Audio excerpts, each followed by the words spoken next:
Muy buenas noches con todos. En nombre de la Sociedad Peruana de Obstetricia y Ginecología y la Sociedad Peruana de Contracepción, les damos la más cordial bienvenida a esta sesión conjunta donde estaremos conmemorando el Día Mundial de la Anticoncepción con el tema La anticoncepción, una herramienta básica de la salud sexual y reproductiva. Damos la bienvenida al doctor Antonio Ciudad Reynó, presidente de la Sociedad Peruana de Obstetricia y Ginecología. Bienvenido, doctor Ciudad. Muy buenas noches, muchísimas gracias, Suni. Para nosotros, a nombre de la Sociedad Peruana de Obstetricia y Ginecología, de sumo placer tener esta sesión conjunta con la Sociedad Peruana de Contracepción con ocasión del Día Mundial de la Anticoncepción. Este Día de la Anticoncepción se celebra el 26 de septiembre con la finalidad de generar conciencia en la población acerca de los métodos anticonceptivos disponibles para prevenir embarazos no deseados, enfermedades de transmisión sexual y planificación familiar. Vamos a dar la bienvenida al doctor Miguel Gutiérrez, que es el presidente de la Sociedad de Contracepción.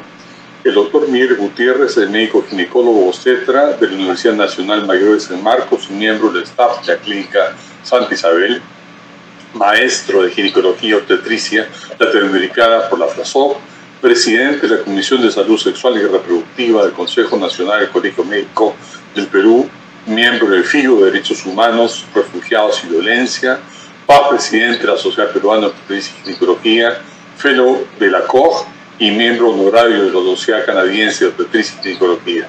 Doctor Miguel Gutiérrez, muy buenas noches y mucho gusto de estar acá con nosotros a nombre de la Sociedad Peruana de Contracepción. Gracias, doctor Antonio Ciudad, por la presentación y por las palabras de bienvenida a esta reunión, este simposio en conjunto, esta sesión conjunta. Realmente para nosotros, como lo has mencionado, es un placer estar juntos en esta reunión. No me queda todavía, no estoy contento todavía porque todavía no nos hemos podido unir como capítulo de la sociedad. Doctor Miguel, ¿usted lo está escuchando? Se congeló Miguel. Se quedó congelado. Es nuestro vicepresidente de la Sociedad Peruana de Contracepción. El doctor Daniel Aspilcueta es médico graduado en la Universidad Nacional Mayor de San Marcos, donde también hizo su maestría y doctorado de salud pública. Es un experto en salud sexual y reproductiva, da apoyo a programas desde hace, no sé, 1000 años, creo, para atrás, cantidad de años que viene trabajando en el área, pero en la actualidad y durante muchos años viene trabajando en el Ministerio de Salud. Forma parte del equipo de la Dirección de Salud Sexual y Reproductiva del Ministerio de Salud, desde donde desarrolla una labor a veces anónima, no tan anónima para los hospitales, pero anónima para el resto de las personas, porque es quien coordina muchas veces las referencias de las emergencias, no de lunes a viernes, sino de lunes a domingo, me consta, por el trabajo indesmayable que desarrolla en tratar de que nadie tenga una muerte materna en toda la región. Pero esta vez, por su calidad y sapiencia en el área de la anticoncepción, habiendo sido el director ejecutivo por muchos años del Instituto de Paternidad Responsable Impares, pienso que su moderación va a ser muy, muy exitosa el día de hoy. Daniel, te he presentado en pocas palabras, pues si no me extiendo mucho, y te doy la bienvenida. Adelante. Muchas gracias por la calurosa bienvenida. Gracias, doctor Ciudad, por esta reunión conjunta entre la Sociedad Peruana de Obstetricia y Ginecología y la Sociedad de Contracepción. Hoy día debemos celebrar el Día Mundial de la Anticoncepción con este simposio donde hay ilustres personas, profesionales que vienen trabajando en este campo y que nos deben ilustrar lo que vamos a trabajar a continuación. Bien, damos la bienvenida a Milka Dínez. Buenas noches, Daniel. Gracias Milka. Te voy a hacer una rápida presentación.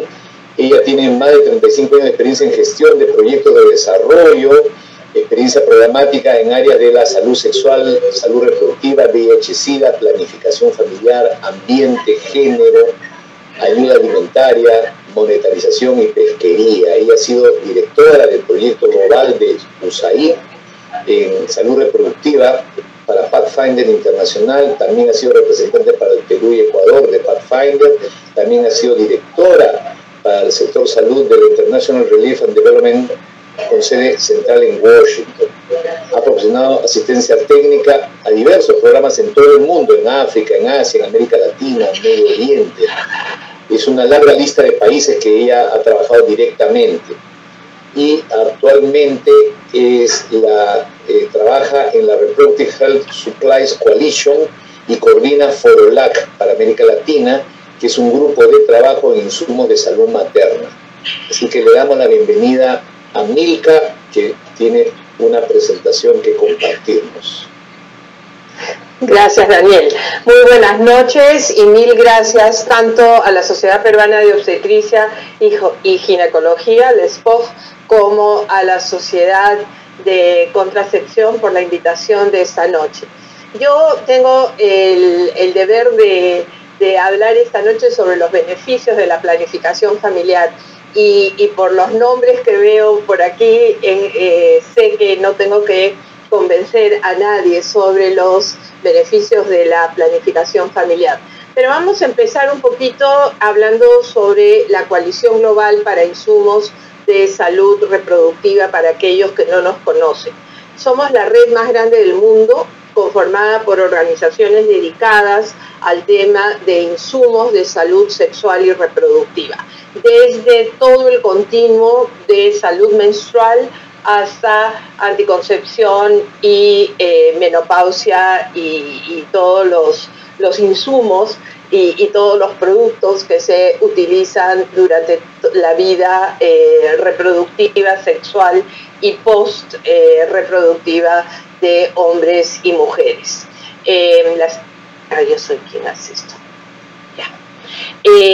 Hace 12 años la coalición creó el FOROLAC como un brazo regional en castellano de la coalición que nos permite ser la bisagra entre el norte y el sur y poder traer lo mejor del norte en términos de asistencia técnica, de publicaciones, para compartir en el sur e igual llevar desde nuestros países a otros países del mundo todas las buenas prácticas que hemos desarrollado en todos estos años. El FOROLAC empezó muy pequeñito con 15 organizaciones y ahora tenemos más de 640 miembros en nuestra lista de correos y hacemos webinarios por lo menos una vez al mes. Muchos de ustedes participan en estos webinarios y espero poder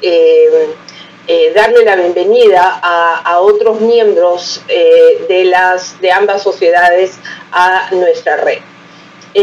Nosotros tenemos una visión de ser la red referente de América Latina y el Caribe en buenas prácticas sobre disponibilidad asegurada de insumos, y nuestra misión es contribuir a la diseminación de conocimiento, de buenas prácticas, seguir apoyando a los gobiernos en el esfuerzo colectivo de promover una provisión y un acceso equitativo a productos anticonceptivos y productos de salud materna de buena calidad.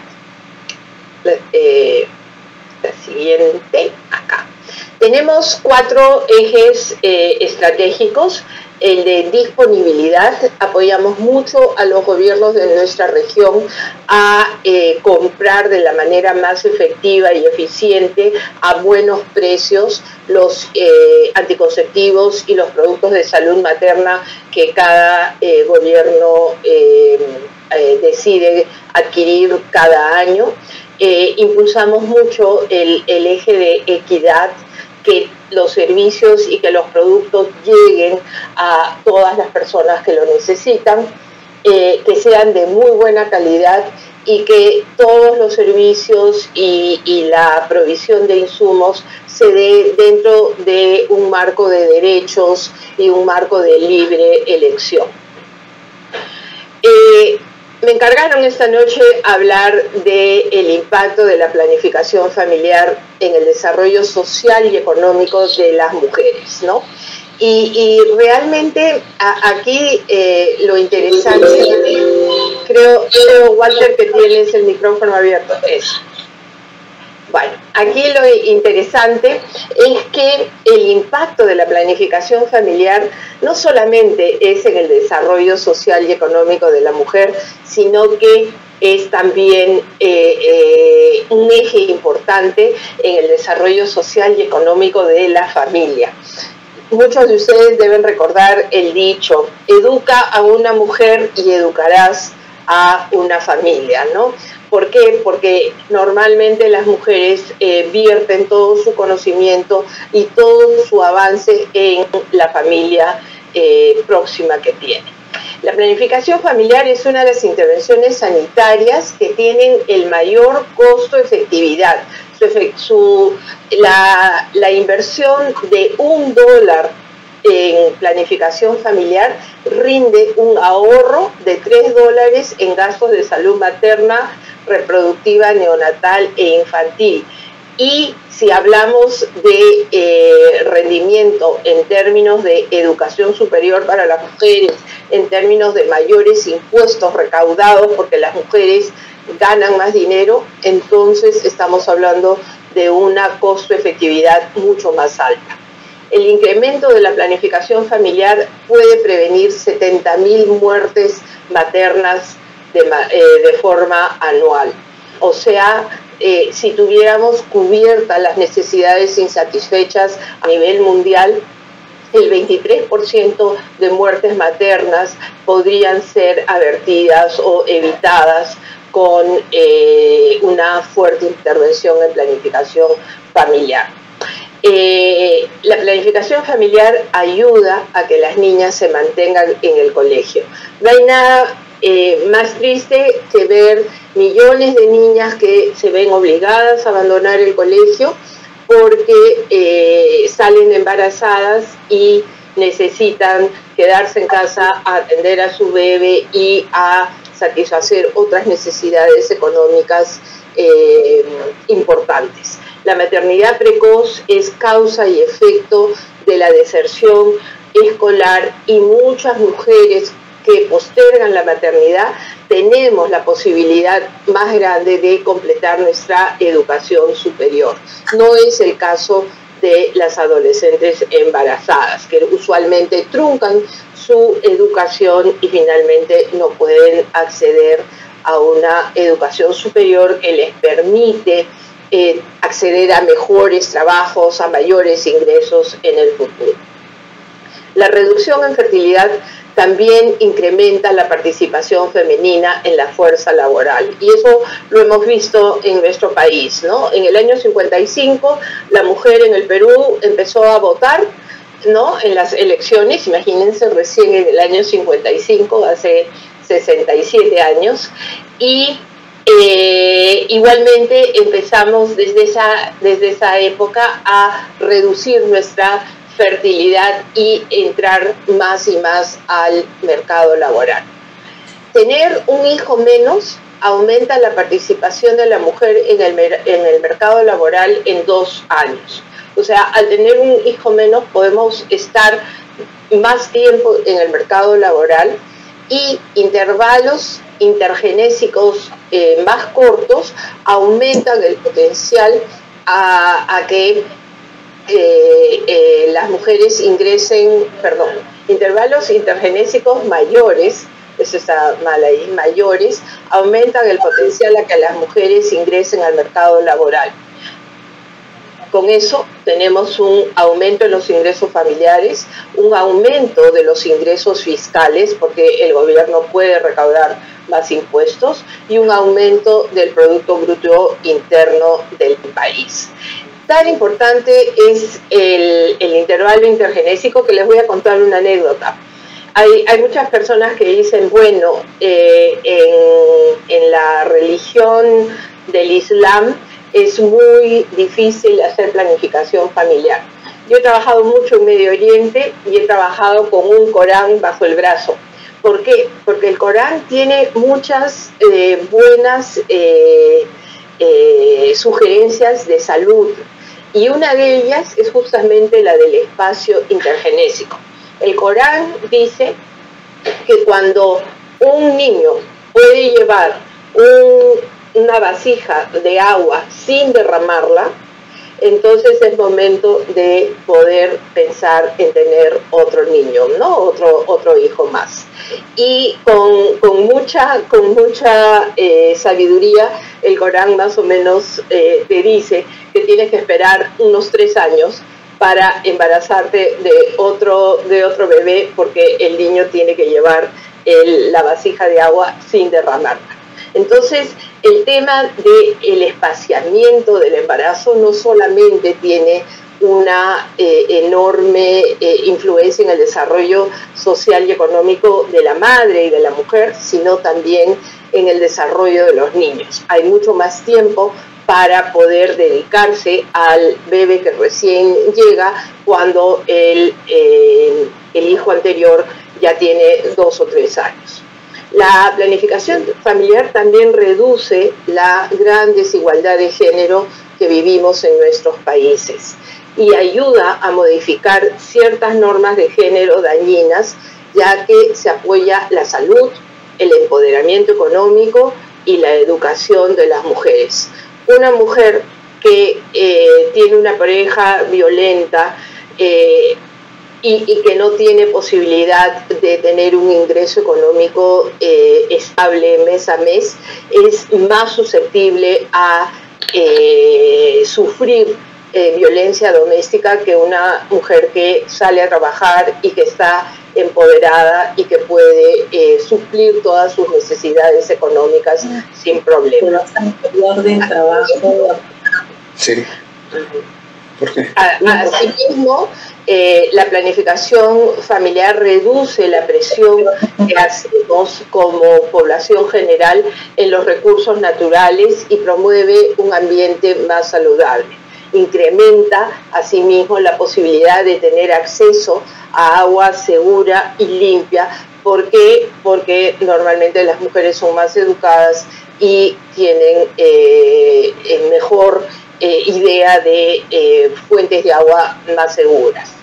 El COVID-19 afectó mucho el acceso a los servicios de salud sexual y reproductiva, especialmente en nuestro país, en donde vimos cerrados todos los establecimientos de primer nivel y no hubo atención prenatal, no hubo el parto institucional, no hubo atención postparto, anticoncepción y servicios para la prevención y el tratamiento de infecciones de transmisión sexual, así como la atención clínica de la violencia sexual. Esta situación ha tenido consecuencias bastante negativas y nos ha hecho retroceder muchos años en temas como mortalidad materna, embarazo adolescente, embarazos no intencionales, abortos en condiciones inseguras. En el año 2021, el número de niñas menores de 15 años forzadas a ser madres aumentó en 25% respecto del 2020. ¿Por qué les digo forzadas a ser madres? Porque una niña menor de 15 años con una pareja que le lleva más de 10 o 15 años de edad no está realmente ejerciendo sus derechos. Es una forma de matrimonio infantil y unión temprana que hace que tenga mayor posibilidad de morir en un parto o de ver truncado todo su proyecto de vida futura, ¿no? Las muertes maternas se incrementaron en 63% y el número de parejas protegidas por métodos anticonceptivos en los servicios del MINSA se redujo en 23% a enero del 2021. La buena noticia es que muchas mujeres migraron al sector privado y acudieron a farmacias a suplir sus necesidades de anticoncepción, pero tuvimos una retracción importante. Claro. El desarrollar acciones que resultan en un incremento de 10 puntos porcentuales en el uso de métodos anticonceptivos modernos brindaría beneficios asociados con la reducción de la mortalidad materna en aproximadamente $400 millones del año 2021. Con costos asociados de $53 millones. La muerte materna nos cuesta $53 millones de manera anual. Esto implica que por cada dólar invertido en intervenciones para reducir mortalidad materna, el retorno económico sería de $7.48, y aquí la fuente es del Fondo de Población del Perú, que ha logrado establecer estas cifras. Quería hacer un resumen, ¿no? Porque a veces es mucho más sencillo para todos nosotros como profesionales de la salud pública el poder recordar en dónde tenemos los beneficios de la maternidad deseada. ¿Cuáles son esos beneficios para el desarrollo de las mujeres y también, por qué no decirlo, de los hombres? Hay mayor estabilidad social y económica, se fortalece la salud física, sexual y reproductiva. Algo que mucha gente no toma en consideración es el fortalecimiento de la salud mental. El verse obligada a tener un embarazo no deseado es una afectación de la salud mental bastante grave. La planificación familiar también promueve la equidad de género, permite tener entornos más saludables dentro de las familias, evita la violencia en la pareja, tenemos una mejor salud neonatal y en la primera infancia, hay una eficiencia en la salud pública y en el gasto público. Las mujeres podemos acceder a educación superior y tener mucho mejores posibilidades laborales. Rompemos los ciclos de pobreza y tenemos en general un desarrollo social de la mujer y de su entorno familiar mucho mayor.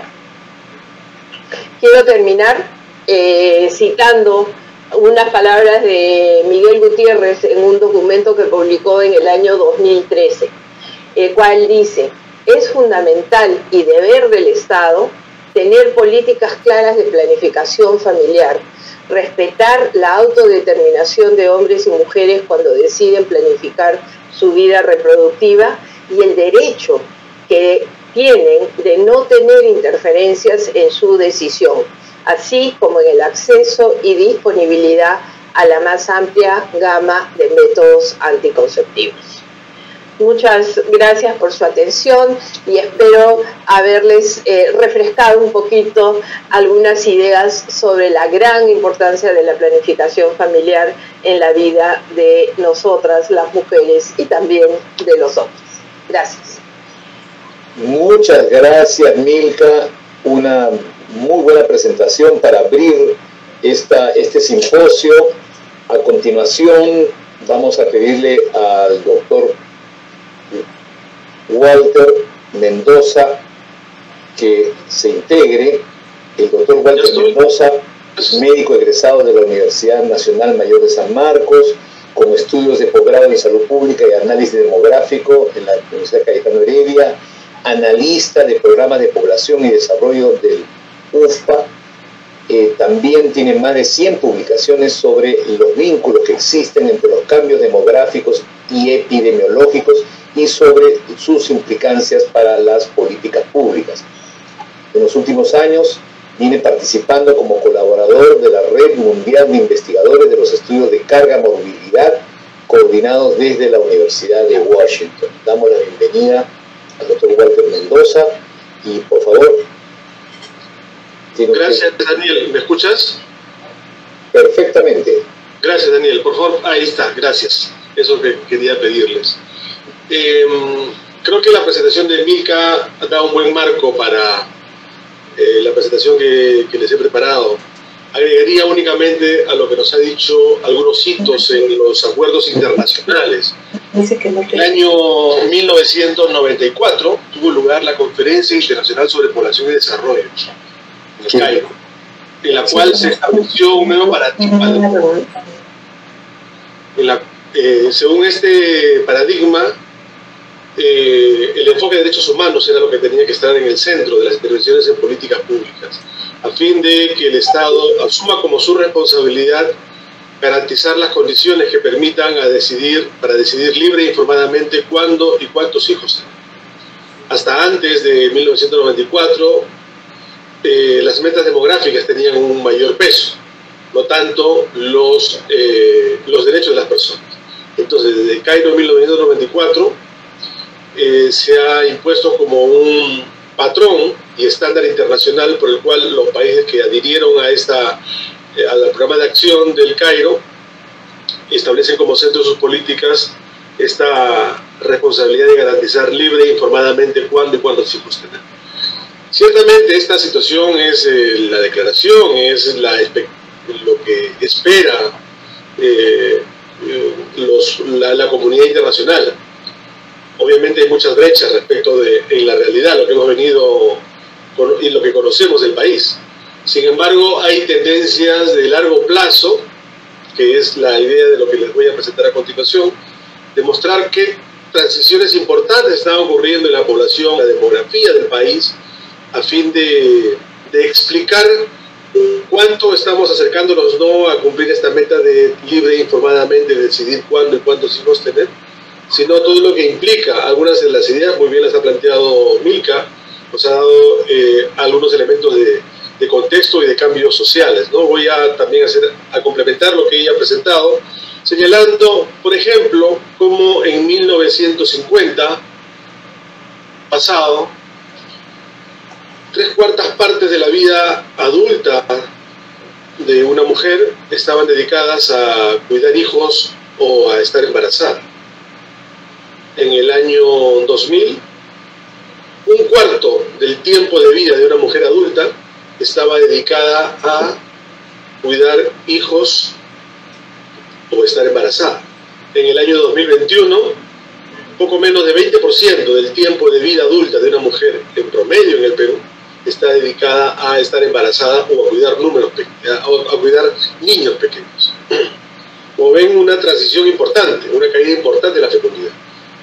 Pero tanto promedio oculta grandes desigualdades, ¿no? La siguiente, por favor. La siguiente. Un ratito. La siguiente. Veamos algunas de estas grandes. La anterior, por favor, la anterior. Esa. Algunas de las grandes transformaciones que hemos tenido y la cual nosotros todos los que estamos en esta sala sabemos, la hemos vivido, somos la mayoría migrantes, hijos o nietos de migrantes.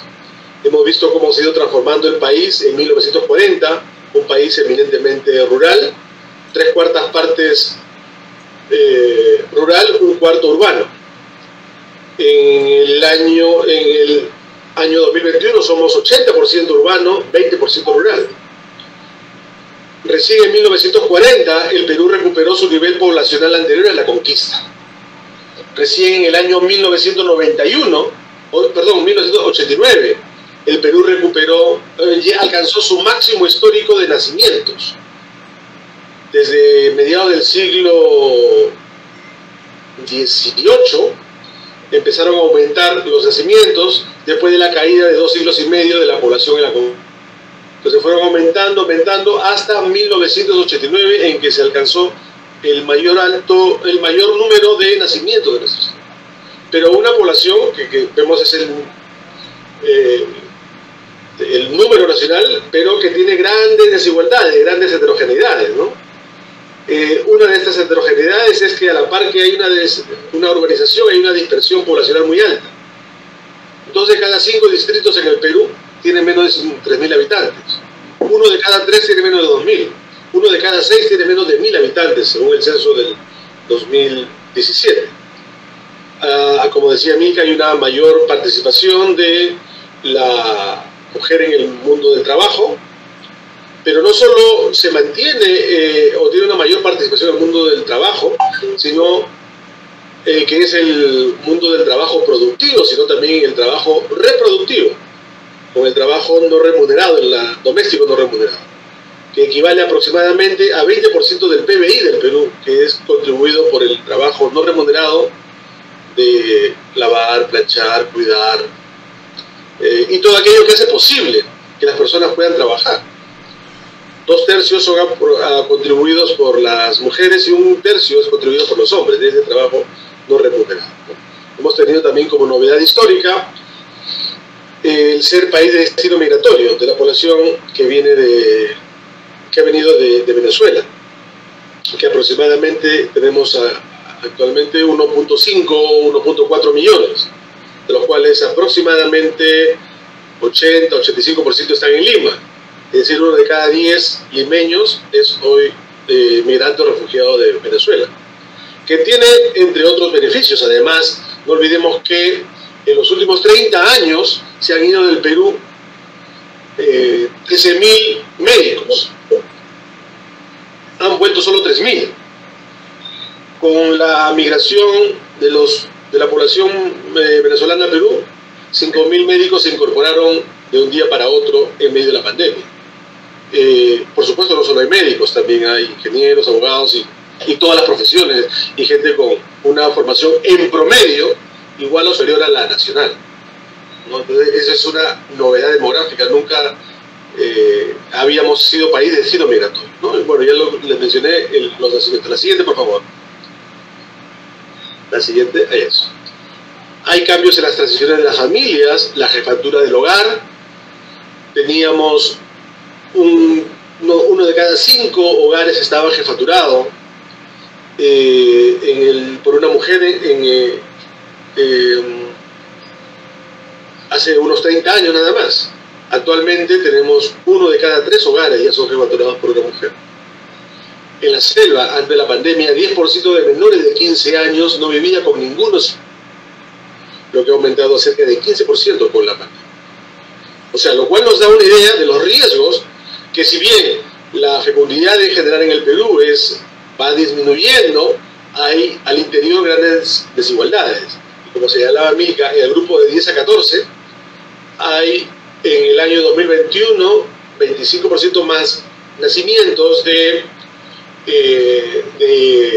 madres de este grupo de edad, de 10 a 14, lo cual no significa que los embarazos a esa edad sean ese número, porque son el triple prácticamente. ¿Por qué? Porque la mayoría de embarazos que ocurren en el grupo de 10 a 14 terminan siendo madres en el grupo de 15 años, a la edad de 15 años. A los 14 años se ocurre aproximadamente unos 1.000 nacimientos al año, pero en el grupo de 15 años ocurren unos 3.000, por lo menos, cada año. Pero la mayoría de esos embarazos, de esos partos que terminaron, de esos partos que tienen lugar cuando cumplieron los 15 años, iniciaron en embarazos a los 14 años. ¿Ya? La siguiente, por favor. Esto es para mostrarles también las transiciones que ha tenido la población en el Perú, la ubicación en el territorio, cada vez más litoralizados. Estamos en un país cada vez más costeño, con una sierra que en el censo del 2017, la mitad de sus departamentos, por lo menos, perdió población, y se sigue proyectando que pierda población. La siguiente, por favor.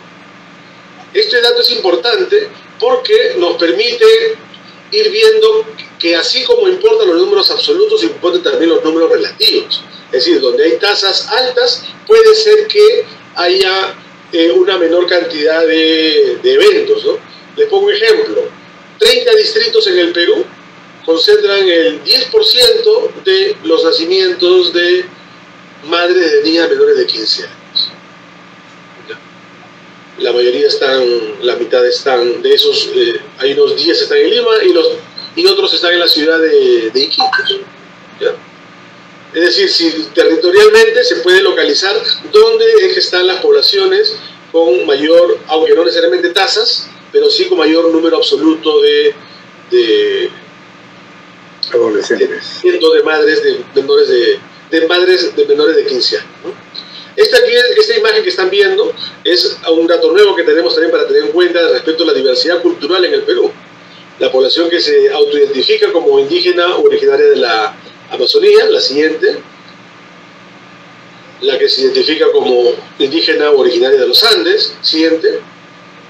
Y la que se identifica como afroamericana. Es la que sigue. Novedad en la historia demográfica en el Perú, ¿no? Antes no teníamos este dato de población según autoidentificación étnica. La siguiente, por favor. Y después de Irma sigues tú. Entonces, esta imagen que le estoy mostrando es para dar cuenta de la heterogeneidad en los cambios en la población en el Perú. Aquí vemos entre 1995 y el 2030, con proyecciones elaboradas antes de la pandemia, porque esto va a cambiar probablemente como consecuencia de la pandemia, cómo era la distribución de los nacimientos anuales en el Perú. Estamos en 2022, en la línea punteada en rojo hacia a la derecha, empieza a descender el número absoluto de nacimientos en Lima. Sin embargo, insisto, esta es una proyección anterior a la pandemia. Pero si sacamos a Lima, la siguiente,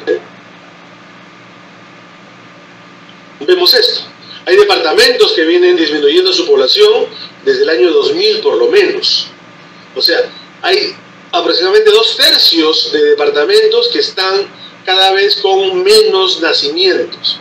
Resultado de la migración, resultado también de las decisiones y las oportunidades de decidir libre informadamente cuándo y cuántos hijos tener. Pero también resultado de hay que verlo en un contexto en el cual el nivel de uso de métodos modernos es muy bajo. El más bajo, uno de los más bajos en América Latina, 57%, cuando el promedio es 70%.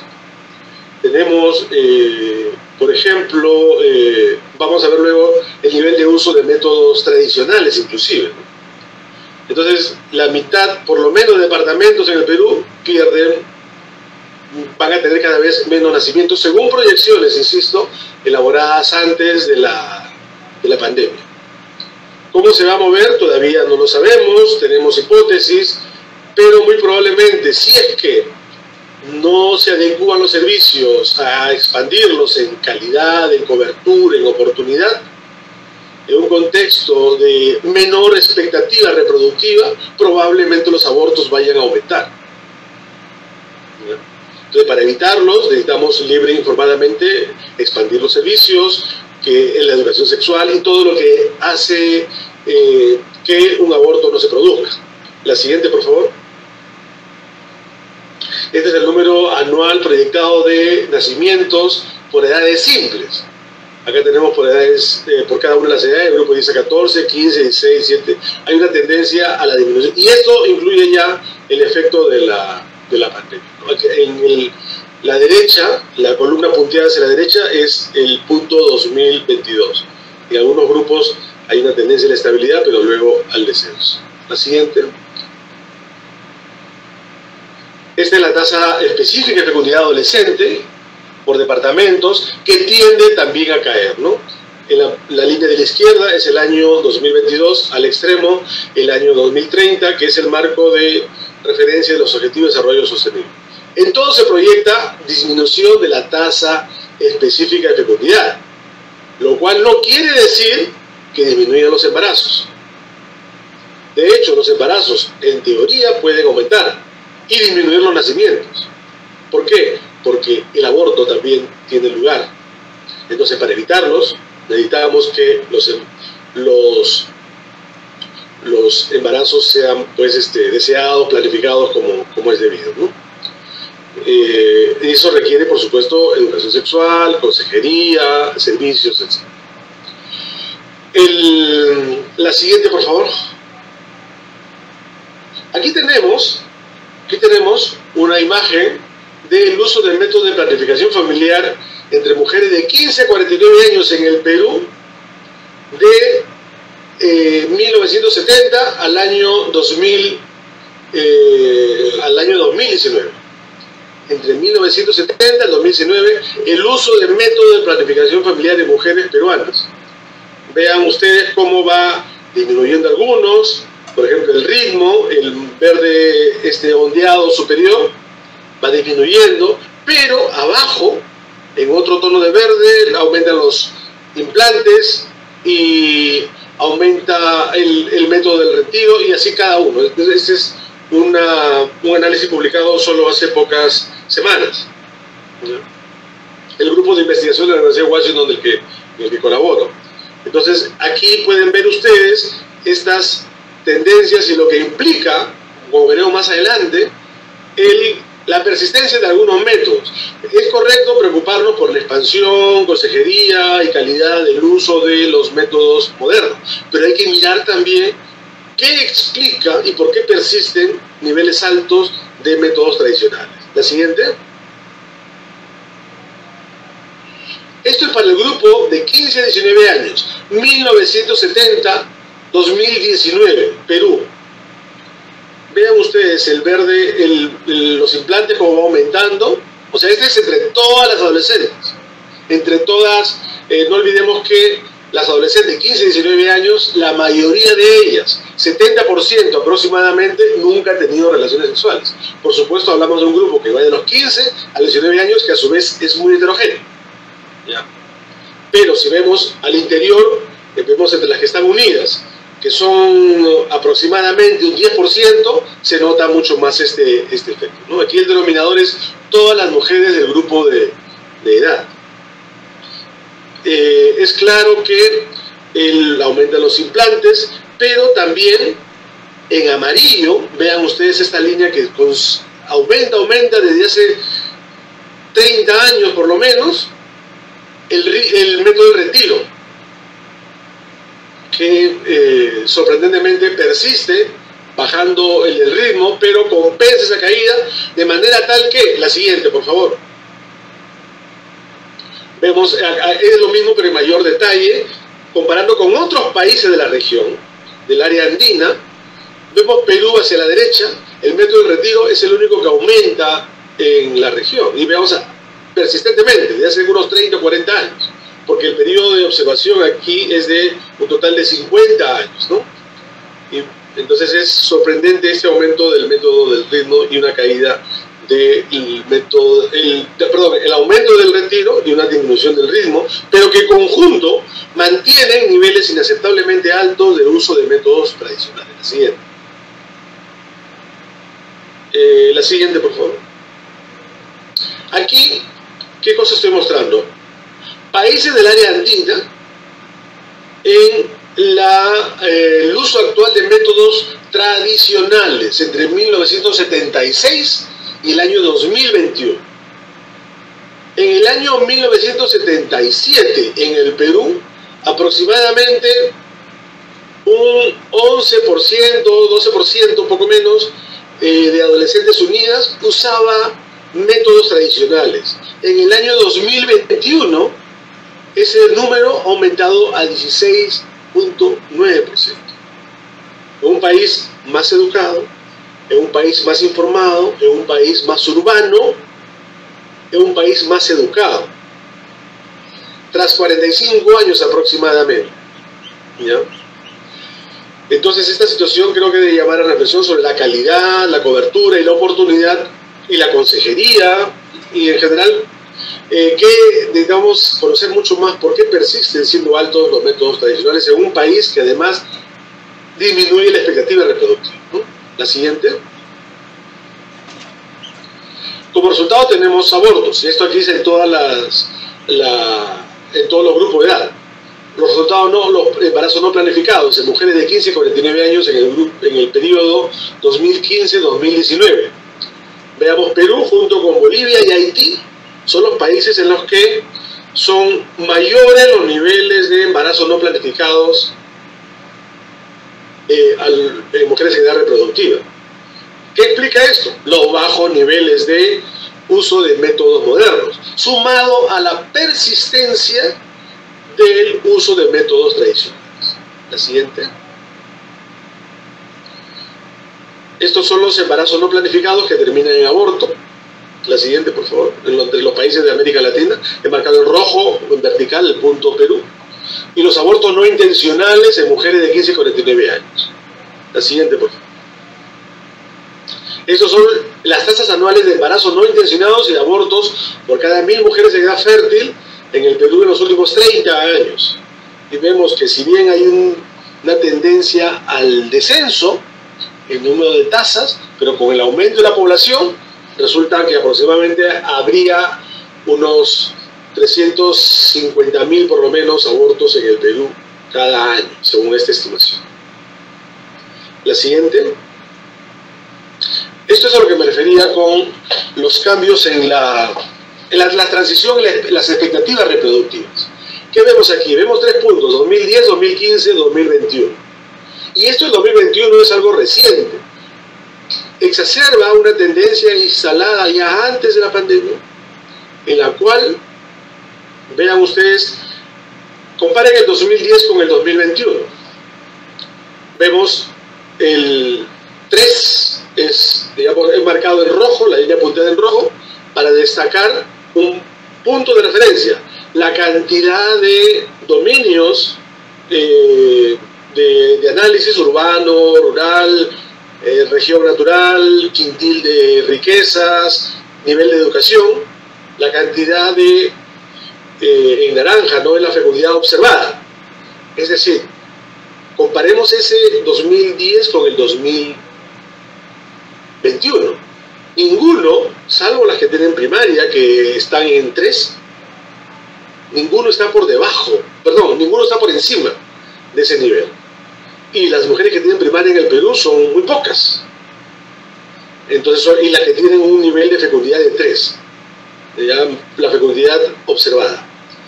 Entonces, y vemos por debajo, en el 2021, debajo de 2, la fecundidad deseada.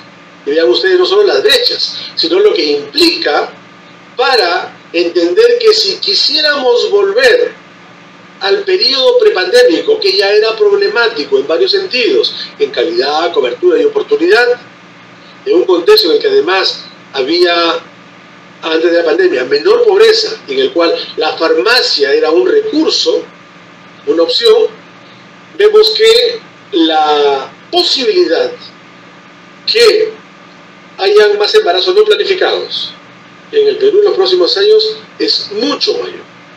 Entonces esto puede generar, insisto, la posibilidad que se presente mayor cantidad de abortos que pudiera eventualmente explicar la caída de la fecundidad, que es evitable, por supuesto, con educación sexual en las adolescentes y niñas, con consejería, orientación de calidad, que es algo sobre lo cual creo tenemos que llamar mucho más la atención sobre los costos de la inacción y lo que implica no prestarles debida atención a estas situaciones que están, como digo, cambiando rápidamente, ¿no? La siguiente.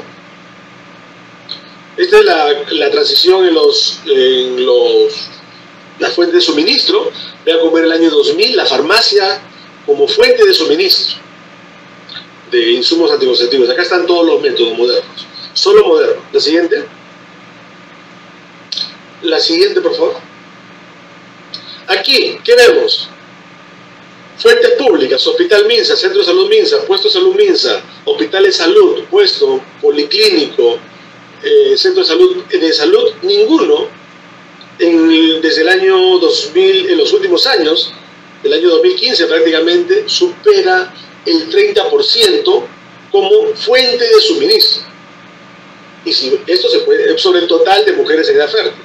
Claro, no todas necesitan, no todas usan, es cierto. Pero nos da cuenta de cómo es que la oferta pública está disminuyendo como fuente de suministro.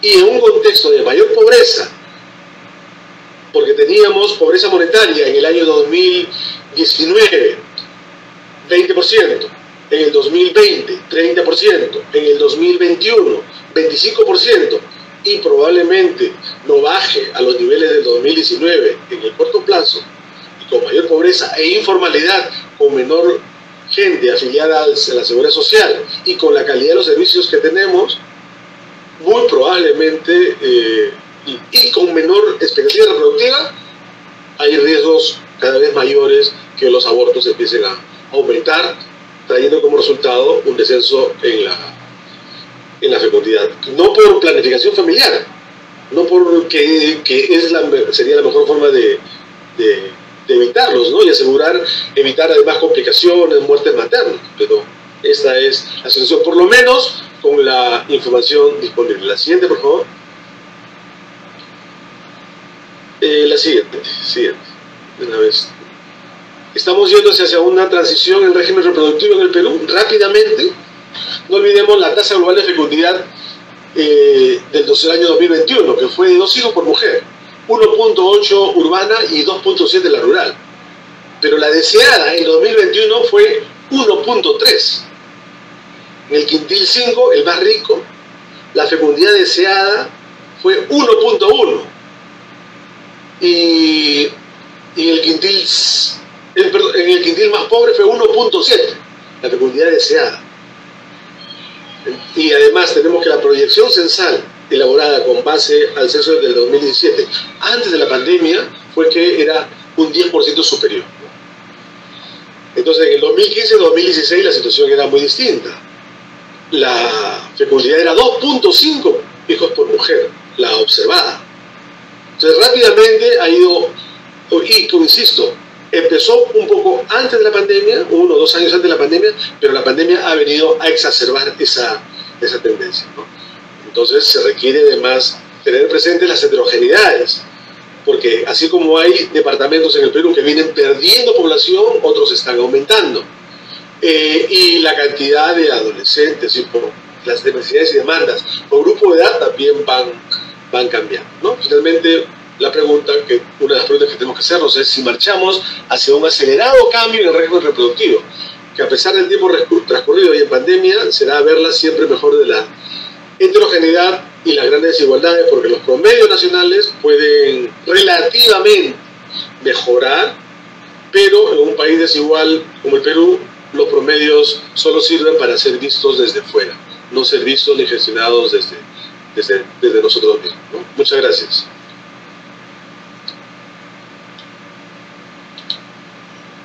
Muy bien, agradecemos al doctor Walter que Walter Mendoza nos ha mostrado el tema de nacimientos, migraciones, uso de métodos, tendencias, en una mirada muy buena de los últimos 40 a 50 años.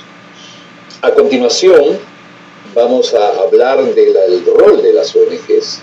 Es importante reconocer la importancia que tenemos que ver qué ha pasado con organizaciones privadas desde el sector no lucrativo, y vamos a presentar la experiencia de 2 organizaciones, de Impares y de APROSAMI.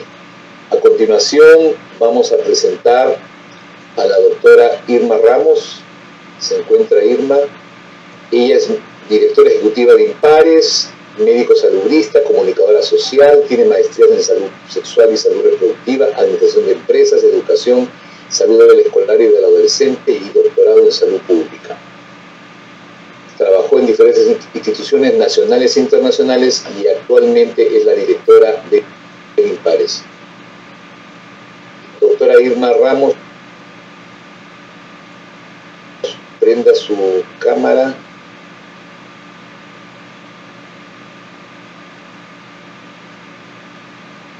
Esperamos su presentación. Bien.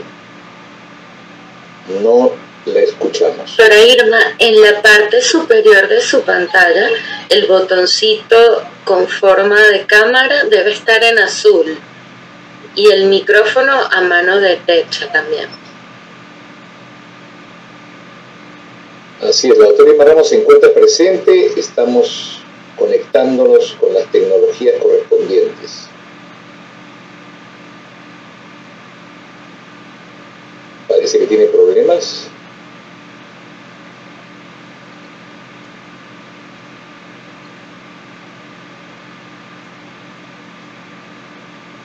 Parece que no nos escucha, no nos ve. Doctora Irma, en caso que nos escuche, ¿podría por ponernos favor, un mensaje en el chat o a través del WhatsApp?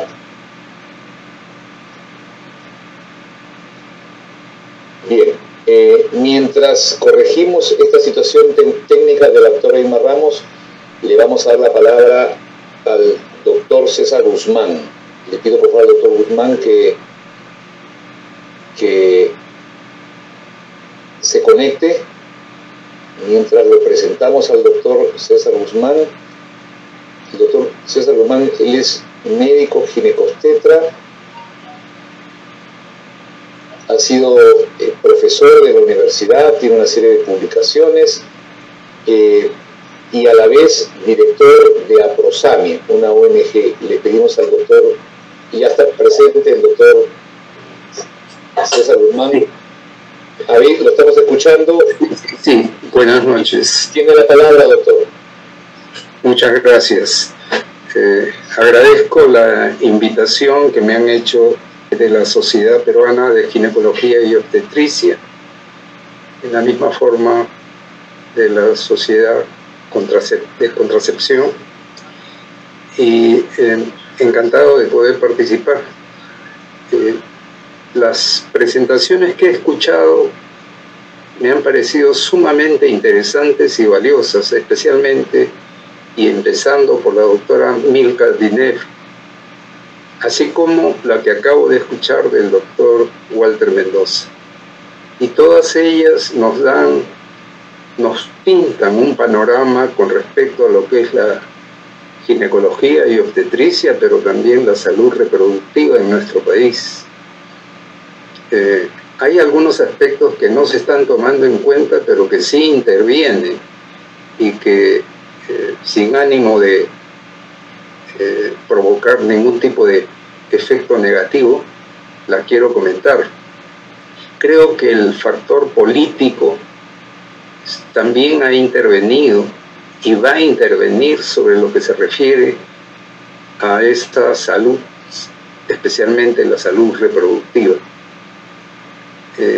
Sabemos que cuando hablamos de un Estado que es eficiente o por lo menos logra atender a su población, ese Estado está cubriendo parte de las necesidades de esa población.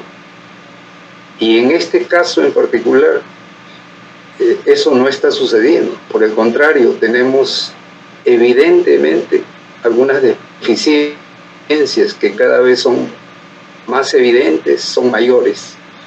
Y eso va a hacer de que la propia población, cuando tenga que atender sus necesidades, especialmente de salud, va a tener muchísimas dificultades, que ya las tiene.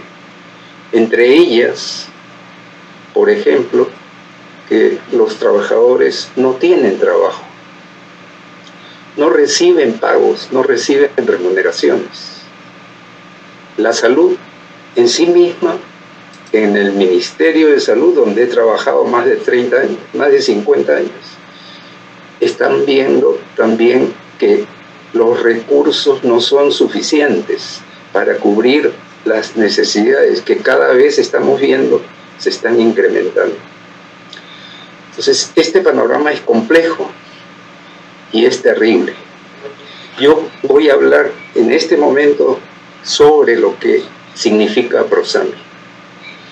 APROSAMI es una organización no gubernamental, es una institución privada que se forma porque un grupo de profesionales deciden unir sus esfuerzos y comenzar a trabajar. De esto estamos hablando aproximadamente alrededor de 35 años o un poco más. Ese trabajo al cual me encomendaron este grupo de profesionales, le dedicara yo muchas de mis actividades, se ubicó en la zona de Reynoso, en Carmen de la Legua, y estuvimos trabajando 30 años. Hace muy poco tiempo que nos hemos retirado, y en este caso, este trabajo lo que está haciendo es resumiendo lo que encontramos, lo que hicimos. Esta institución, APROSAMI, cuyas siglas describen a la Asociación de Profesionales para la Promoción de Salud Materno-Infantil, ubicó sus trabajos en esa zona.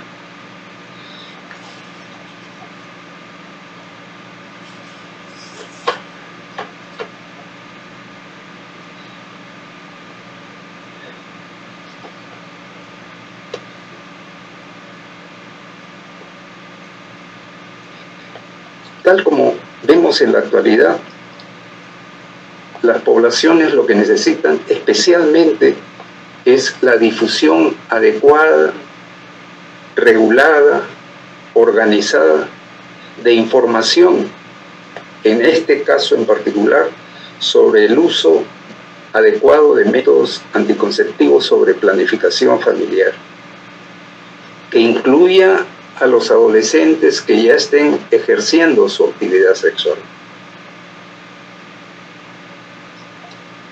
APROSAMI empezó a trabajar en este campo y dio orientación a los pobladores de la comunidad de Reynoso. Esta ONG, que es APROSAMI, lo hacía a través de charlas educativas que se desarrollaba en la propia comunidad en coordinación con los líderes comunales, así como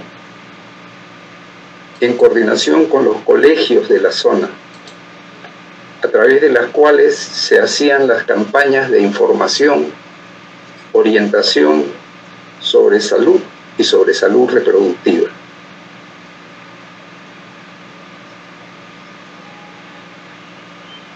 Asimismo, nuestra organización no solamente se encargaba de darles esta información, sino también de brindarles servicios de atención a través de un grupo de profesionales tanto de ginecobstetricia como de pediatría para la atención de las personas que estuvieran practicando la anticoncepción, como en relación con los niños, los pequeños que pudieran tener algún problema de salud o enfermedad.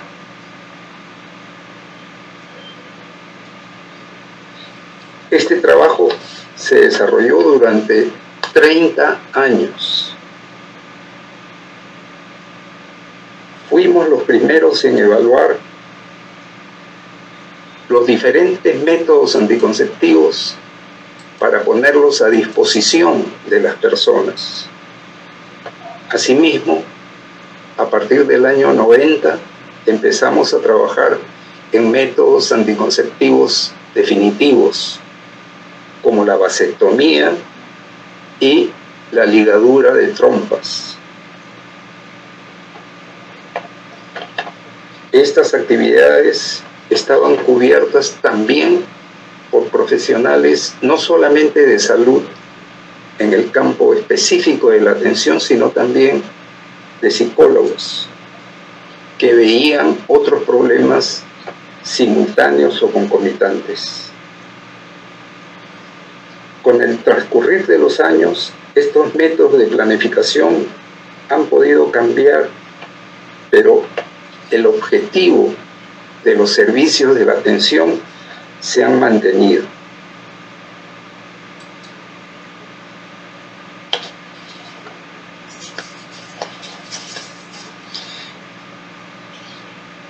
En los años 90, acabo de hacer referencia a que APROSAMI empezó a ofrecer métodos definitivos y pudimos establecer un número apropiado de pacientes, a los cuales se les sometía a los criterios que el Ministerio de Salud había establecido como parte de la atención.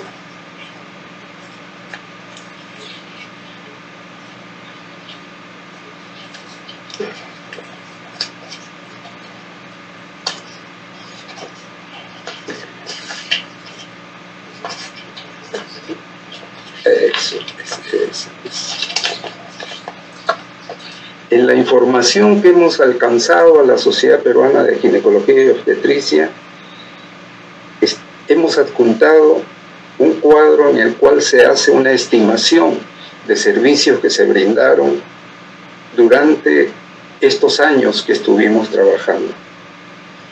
Esta información no es exacta, pero es referencial. Y se señala que aproximadamente debemos haber atendido alrededor de 25.000 a 30.000 pacientes de anticoncepción. Hemos debido también atender a pacientes en aproximadamente 15.000 que utilizaban los métodos anticonceptivos de manera ambulatoria a través de promotoras o promotoras de salud.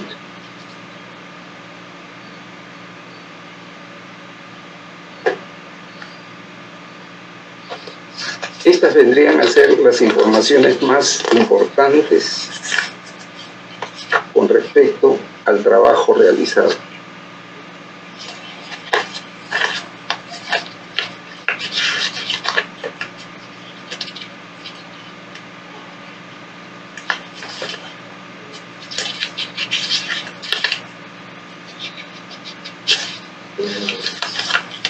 Creo que he hecho el resumen muy apretado con respecto a la información que APROSAMI ofreció a la comunidad de Carmen de la Legua, y estaré llano a las preguntas que pudieran presentarse con respecto al tema en general. Muchas gracias. Muy bien, agradecemos al doctor César Guzmán. Él es un distinguido ginecobstetra que viene trabajando décadas en este tema y nos ha presentado la experiencia de APROSAMI, una organización privada sin ánimo de lucro cuya base principal ha estado en Carmen de la Legua, pero se proyectó en diferentes partes de la ciudad de Lima. Bien, me parece que ya la doctora Irma Ramos tiene arreglada su conexión. Por favor, doctora Irma Ramos, le pedimos que prenda su cámara. No, la doctora Irma Ramos no está conectada. ¿No está conectada? Yo le mandé el link de... Ahora sí, ya volvió. Ya por acá está. ¿Ya está? Ya la tenemos por acá, perfecto. Ya la tenemos, entonces le pedimos a la doctora Irma Ramos que prenda su cámara. Acá está la conexión. En la parte superior, en unos botones azules, está el símbolo de la cámara y el símbolo... Ahí está, doctora Irma Ramos. Hola. Prenda su micrófono, listo, la estamos viendo, le damos la bienvenida. Hola, Daniel. Bueno. Gracias, bienvenida al simposio. Muchísimas gracias. Había recibido un link que era la de participantes y por supuesto desde aquí no podía hacer una exposición. En primer lugar, agradecer a la Sociedad de Ginecología y Obstetricia y a la Sociedad de Contracepción por esta invitación, al doctor Miguel Gutiérrez, al doctor Aspilicueta, que es el moderador. Y bueno, muy contenta también que nos den esta participación como impares. Me piden hacer una exposición acerca de impares, pero no quiero empezar sin comentar que aquí el que más conoce sobre impares es precisamente el moderador, Daniel Aspilicueta, 25 años como director ejecutivo, y yo cuando entré en impares hace tantos años, en el 85, él ya era funcionario de impares. Así que después de mi exposición le doy toda la libertad para que él pueda aportar. 46 años de impares. ¿Cómo se inicia? La siguiente, por favor. cuando se inicia Impares, su misión estaba referida a la planificación familiar, ayudar a las parejas a que puedan lograr sus intenciones reproductivas. La misión de hoy habla de derechos sexuales y reproductivos, habla de desarrollo ciudadano, habla de alianzas de empresariado social. Han cambiado los tiempos, también la misión. La siguiente. No podemos hablar de Impares si no mencionamos a una persona especial. Todos hemos conocido al doctor Miguel Ramos. Él fue el fundador, el pionero de esta ONG, y yo creo que el pionero en el trabajo en planificación familiar. La siguiente, por favor. Él, con un conjunto de médicos y profesionales de otras áreas, se deciden formar una ONG. Toman la decisión ya terminante de formar esta ONG después de una reunión que tienen en Chile, donde se encuentran con otros profesionales que ya están haciendo planificación familiar en otros países de América. La siguiente, por favor. Esta institución, que se fundó en 1967, no fue Impares. El nombre de esta institución era Asociación Peruana de Protección de la Familia.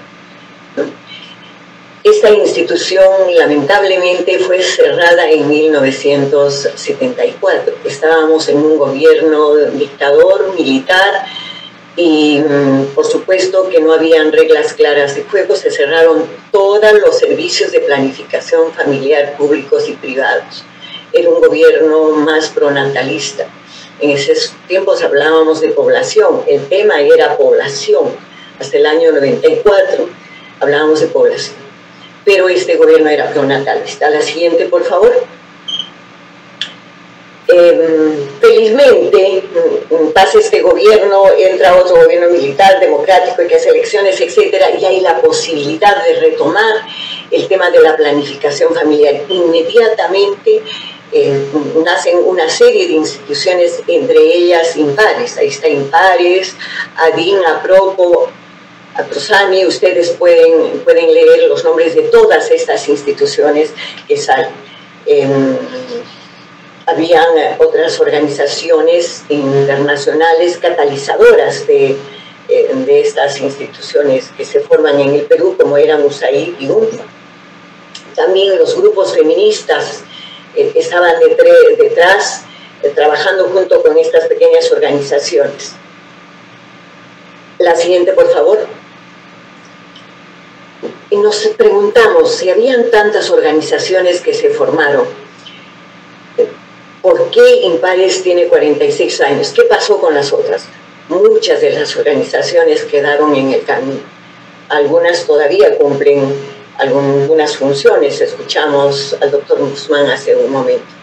Impares cumple 46 años y tiene para cumplir muchos más.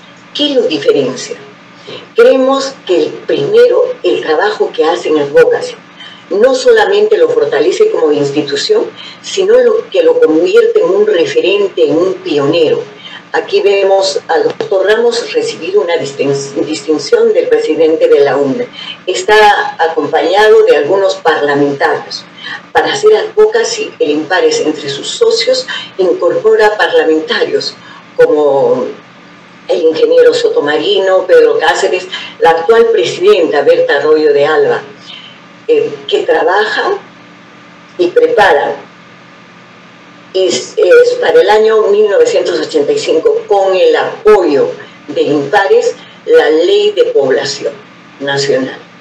Esto, la ley de política de población nacional, es un hito realmente en el marco legal en el que se va a desenvolver luego la planificación familiar. Pero ahí no queda el trabajo de Advocacy de Impares. La siguiente, por favor. Continúa trabajando a varios niveles para que se pueda presentar las condiciones adecuadas para desarrollar programas de planificación familiar. En ese momento el sector público no da servicios de planificación familiar ni de salud sexual y reproductiva. Son las ONGs las pioneras, las que se abren tanto para dar los servicios novedosos de salud reproductiva y de sexualidad como para hacer investigaciones. Un aspecto también que lo caracteriza al INPARES es la diversificación de donantes y que quizá no lo hacen las otras instituciones que nacen con ella. Se adhiere como asociación miembro a la IPPF, a la Federación Internacional de Planificación Familiar, y hasta ahora es miembro de la IPPF, pero también trabaja con USAID, trabaja con otros donantes, y eso creo que realmente le da cierta estabilidad. Además, en todo su trabajo tiene un enfoque de costo, efectividad y de sostenibilidad. Yo recuerdo en su primer plan estratégico, los puntos focales eran cómo trabajar la sostenibilidad de una ONG que recibe donaciones que con el tiempo iban a disminuir, y cómo trabajar de forma costo efectiva. Son dos puntos muy interesantes, de lo cual conversábamos en la mañana con Daniel. La siguiente, por favor. Muestra apertura en INPARES para trabajar investigación, para trabajar proyectos. Así inician un trabajo con Population Council. Recuerdo que era una investigación operativa, se llamaba INDICA, y evaluaba el trabajo en postas itinerantes. No había servicios, les comento, no había servicios del Ministerio de Salud ni de ninguna otra entidad pública. Las personas tenían muchos hijos, especialmente aquellas mujeres con poca educación, se veían afectadas, y sobre todo las rurales y las más pobres. Los INPARES toman la decisión de participar en este proyecto y trabajan 60 postas itinerantes en todo Lima. Ensayan ir cada semana, cada 15 días y cada mes para evaluar el costo efectivo de estas intervenciones. Lo bueno, la siguiente por favor, es que esta investigación operativa, debido a la apertura que muestra INPARES, se convierte luego en un programa, en el programa de acción comunitaria en planificación familiar. Trabaja con promotores, trabaja las postas itinerantes, pero también empieza a coordinar con gobiernos locales, con instituciones locales, para implementar clínicas comunitarias. Le llama así clínicas comunitarias a servicios de salud estables, donde las usuarias en cualquier momento pueden acudir en caso de tener algún problema con los métodos que estaban usando. La siguiente, por favor. Aquí tenemos promotoras capacitándose, trabajando, creen en el trabajo comunitario, le pone fe. Yo creo que lo más contagioso del INPARES es la fe que tiene en el trabajo que hace. La fe que tiene en que llega a la población que precisamente por alguna razón es vulnerable. Y esta fe es contagiosa y hace que su trabajo tenga impacto. Una ONG, por supuesto, que no va a resolver el problema del país, ¿no? No tiene la cantidad de servicios que podrían cubrir las necesidades de todo un país, pero actúan como pioneros, se prestan a lo que es investigaciones, trabajan como catalizadores, ¿no?, del Ministerio de Salud, de la Seguridad Social, que son los servicios que más están exhibidos en el país. La siguiente, por favor. Trabaja también con gobiernos locales. Siempre está estudiando una nueva forma de lograr otro camino para llegar hacia los usuarios, hacia las personas que necesitan estos servicios que ofrece el INPARES. Aquí, con gobiernos locales, implementa consultorios en Puente Piedra, en Ate, en Huaycán, etc. Villa El Salvador, todos trabajando con los gobiernos locales. La siguiente. Otro aspecto muy importante es que el INPARES se da cuenta, los funcionarios del INPARES se dan cuenta que se están aperturando ya las posibilidades que el Ministerio de Salud y la Seguridad Social y las otras entidades públicas abran servicios, pero no hay profesionales preparados para implementar estos servicios, para dar estos servicios con calidad. Ya inaugura su centro de capacitación en planificación familiar y sexualidad humana. El INPARES se convierte en una universidad, en una escuela de preparación de los proveedores. Capacita médicos, obstetras, enfermeras, etc. Hasta este momento, su centro de capacitación existe. Hoy es el Centro de Educación Continua, donde se hacen una serie de posgrados en relación a los derechos sexuales y reproductivos. La siguiente, por favor. Aquí vemos algunas fotos del trabajo del centro de capacitación. La siguiente. Bueno, en búsqueda de los nichos que no se han cubierto con servicios, encuentra que los jóvenes, los adolescentes, tienen necesidades de recibir consejería en sexualidad, de recibir servicios, e implementa su unidad de adolescencia y juventud. ¿Qué significa esta unidad? Un paso hacia adelante. Con mucha crítica de sectores no solo conservadores, sino hasta el Colegio Médico se asusta, se pregunta, ¿qué quiere el INPARES? ¿Va a distribuir métodos anticonceptivos a los adolescentes, a los jóvenes? Pero el INPARES no retrocede, sigue trabajando, implementa los servicios de adolescentes y jóvenes, y es más, funda el Centro Juvenil Futuro, que hasta hoy tenemos el Centro Juvenil Futuro. ¿Qué significa el Centro Juvenil Futuro? Es un grupo de jóvenes que son capacitados en una currícula muy estricta y se convierten en promotores de salud sexual y reproductiva. Muchos de ellos ahora son funcionarios en el sector público y privado, y seguramente muchos de los que nos escuchan han estado en el Centro Juvenil Futuro. Este es un paso muy importante que da el INPARES, el trabajar con jóvenes y con adolescentes. La siguiente, por favor. Diversifica servicios, no se queda dando servicios de planificación familiar. Comprende que una mujer, una persona que recibe una atención en planificación familiar también tiene otros temas relacionados a la salud sexual y reproductiva a la cual le tiene que poner atención.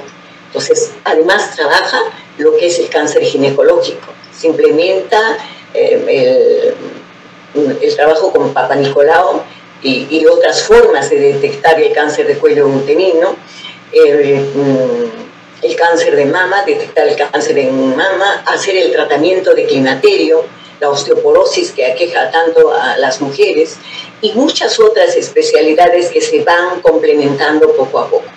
Este también es un aspecto que debe haber ayudado muchísimo al INPARES a cumplir sus 46 años y muchos más que va a cumplir. La siguiente, por favor.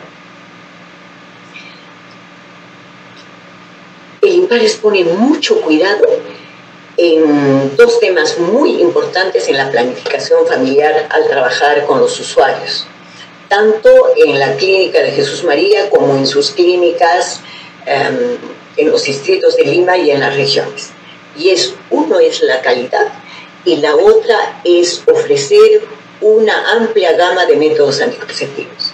El concepto de calidad introducido a lo que es servicios de salud, como pionero lo hace el INPARES y lo trabaja en sus servicios, por lo cual ofrece una amplia gama de métodos anticonceptivos. Una consejera que explica muy cuidadosamente sobre cada uno de ellos, sus efectos colaterales, cómo se usa, etc. pero también apertura a su centro quirúrgico para poder complementar la gama de métodos anticonceptivos. Y en este centro quirúrgico se hacen vasectomías, ligaduras de trompas, en un momento en que cuando el Ministerio ya empieza a ofrecer servicios de planificación familiar, estos métodos son considerados accesibles solamente a mujeres que están en riesgo de morir. El INPARES lo implementa como un método más como un método más anticonceptivo. Por supuesto, con la debida consejería, el debido consentimiento, etc. La siguiente, por favor.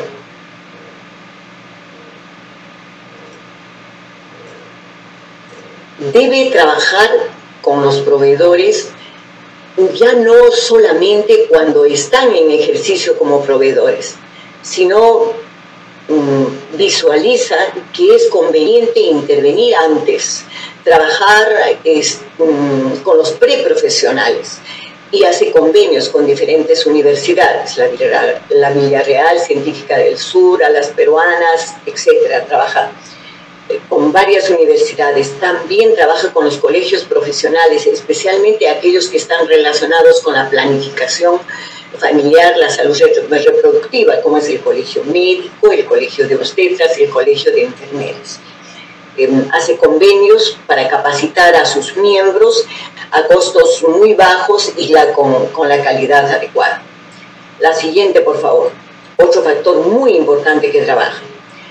Pero yo les quiero comentar que todo esto que hace el INPARES lo ayuda a sostenerse durante todos estos años, a pesar de haber tenido que enfrentar muchos retos, ¿no? Uno de los retos, por ejemplo, muy importante es la disminución del dinero que dan los donantes. En un momento, en la último quinquenio de los 80 e inicios de los 90, USAID, que donaba métodos anticonceptivos a estas ONGs, decide entregar todos sus métodos al sector público, ¿no? Al Ministerio de Salud, a la Seguridad Social. Es un cambio fuerte para el INPARES, que hasta ese momento había recibido como donación los métodos anticonceptivos y recibía subvención de USAID, que prefiere trabajar lógico con el sector público para que sea aperturado hacia la planificación familiar y que con las ONGs. Pero sale adelante. También hay otro reto muy importante que enfrentan, ¿no? Que son las nuevas normas que saca el Ministerio de Salud para que las instituciones como estas ONGs puedan proveer servicios. Y así se enfrenta a muchos retos. Pero suceden algunas cosas que quizás no se publicitan, no se toma conocimiento. El INPARES no se queda trabajando en Lima y en las regiones en las que tiene clínicas. Trasciende a nivel nacional. ¿Y cómo lo hace? USAID invita a la que era directora de su programa comunitario de acción comunitaria en planificación familiar a que pase a otra institución que trabaja a nivel nacional, que trabaja tanto en zonas urbanas como rurales a nivel nacional. Esa institución es CARE. Entonces invita a Irma Ramos a que sea parte o dirija su proyecto de población en CARE, y le pide que implemente lo aprendido en el INPARES con esta institución.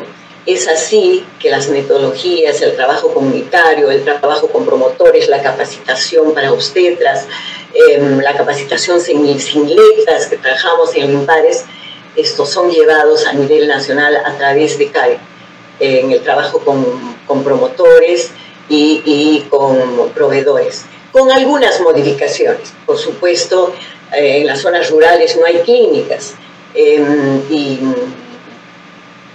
se hace un asocio con el Ministerio de Salud para poder proveer esa gama de métodos anticonceptivos. Entonces, el Ministerio de Salud, que tiene hospitales, que tiene postas, centros de salud con profesionales, tanto obstetras, enfermeras, médicos,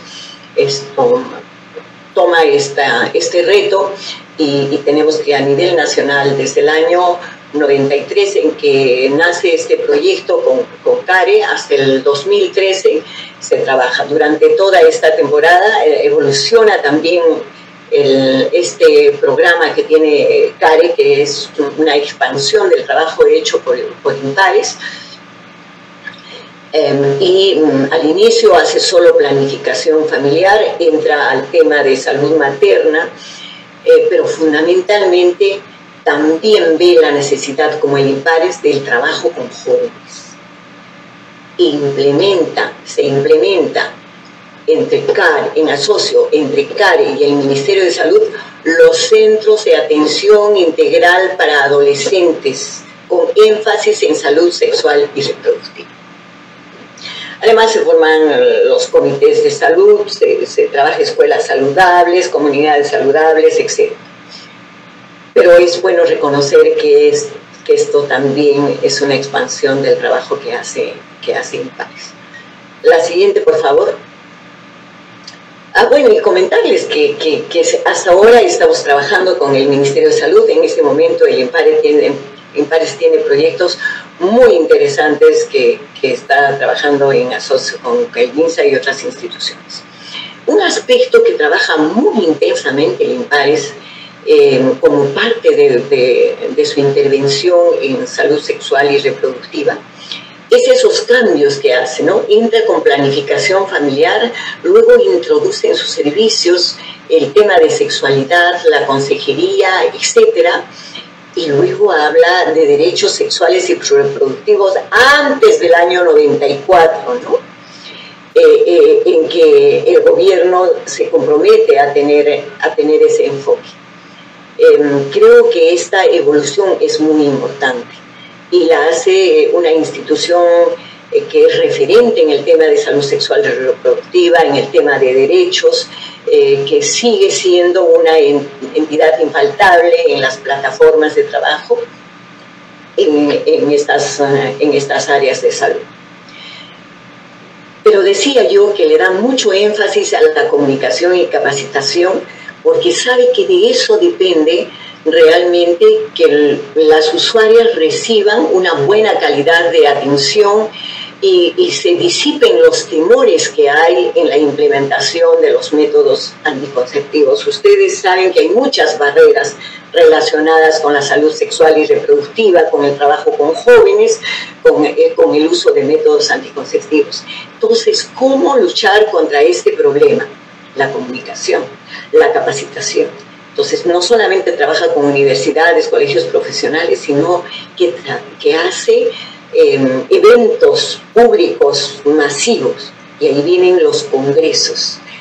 Aquí en Perú se realiza el primer Congreso Latinoamericano de Planificación Familiar, y hace muchos más. Podemos ver las siguientes, por favor. Vemos cómo se hace un primer congreso, un segundo congreso, un tercer congreso, por favor, la siguiente. Todos estos son congresos de planificación familiar. No solamente hace los congresos en Lima, sino hay necesidad de salir fuera de Lima, de ir a las regiones. Ahí también hay que capacitar, ahí también hay que disipar temores. Entonces hace un congreso en Arequipa, hace otro congreso en Chiclayo. La siguiente, por favor. En estos congresos participan tomadores de decisión a nivel de servicios, pero también tomadores de decisión a nivel país, ¿no?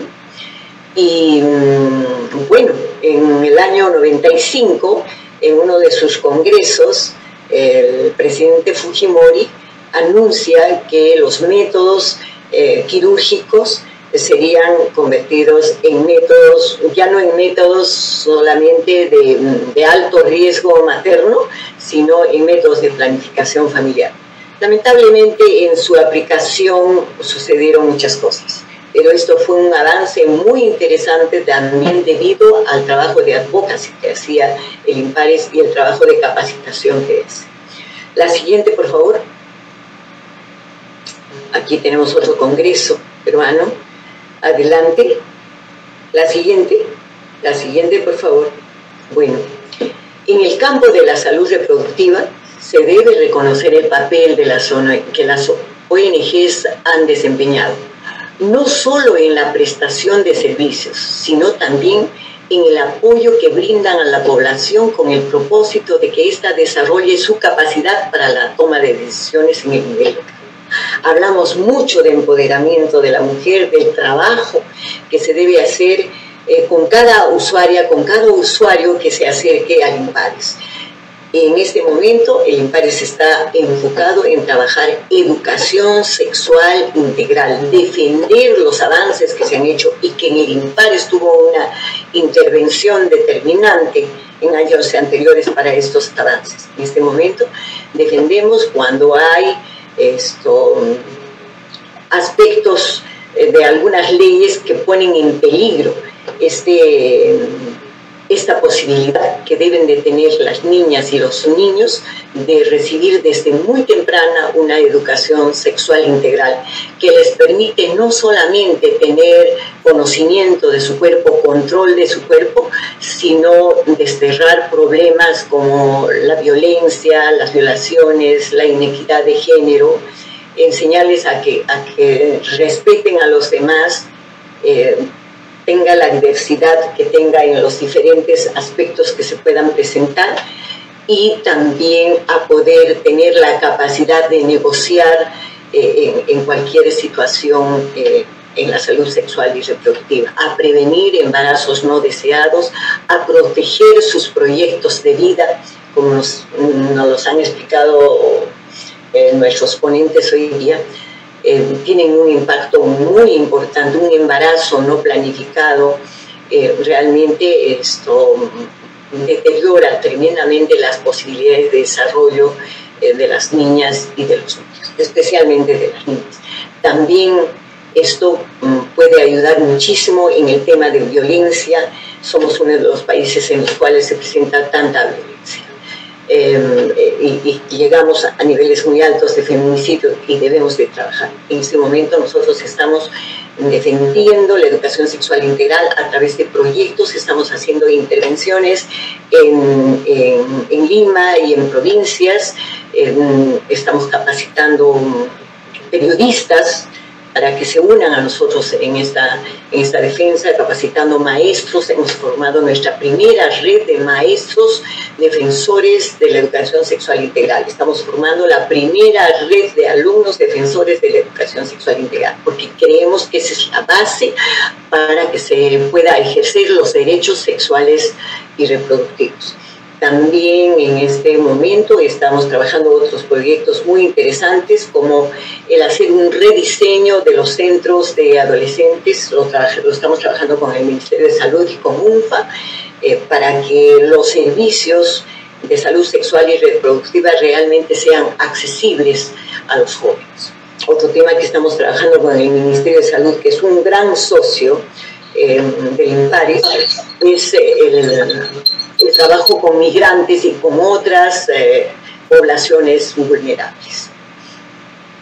Bueno, la siguiente, por favor, decirles que el INPARES se ha renovado año a año. Son 46 años, muchas personas han pasado por ahí, muchas han dejado sus aportes, un trabajo esmerado,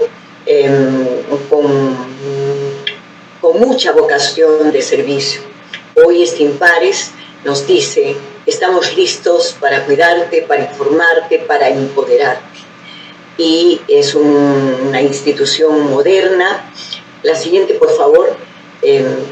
No solo, a pesar de la pandemia, está indemne, está íntegra y siempre lista para seguir progresando y poner en relieve todos aquellos aportes que han recibido desde diferentes instituciones públicas y privadas, esa fe que tienen los usuarios cuando llegan a los servicios, no solamente las mujeres, sino hombres y mujeres, puesto que tenemos una clínica del hombre, la única clínica del hombre con las características que tenemos un centro especializado de trabajo, de entrega de servicios a jóvenes y mucho más. Estamos modernizándonos día a día, trabajamos por redes virtuales, por todas las redes virtuales. Tenemos una página web muy moderna, pago en línea, y bueno, tenemos impares para rato. Los 46 a lo mejor no solamente se pueden duplicar, sino mucho más. Muchas gracias. Muy bien, agradecemos a la doctora Irma Ramos por su presentación, se ha ceñido en el tiempo, y pasamos a la sección preguntas.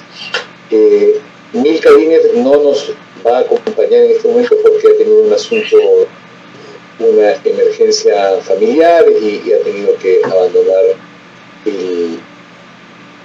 la sesión. De todas maneras, le pasamos la palabra al doctor Walter Mendoza para que nos pueda explicar un poco la dinámica poblacional con relación al impacto o la presencia de migración, una migración que él mismo dijo bastante importante, sobre todo de gente joven en edad fértil. ¿Eso está impactando en esta dinámica demográfica que muy bien se presentó? Una reflexión con su bola de cristal, doctor.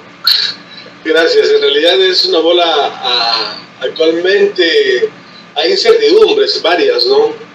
Uno es la relativa recuperación de la situación en Venezuela, que estaría haciendo que haya una migración de retorno, pero también que ya la situación tiene unos 5 años en el Perú, y que, por ejemplo, en el año 2020 y en el 2019, aproximadamente 1.700 adolescentes venezolanas de 15 a 19 fueron madres en el Perú,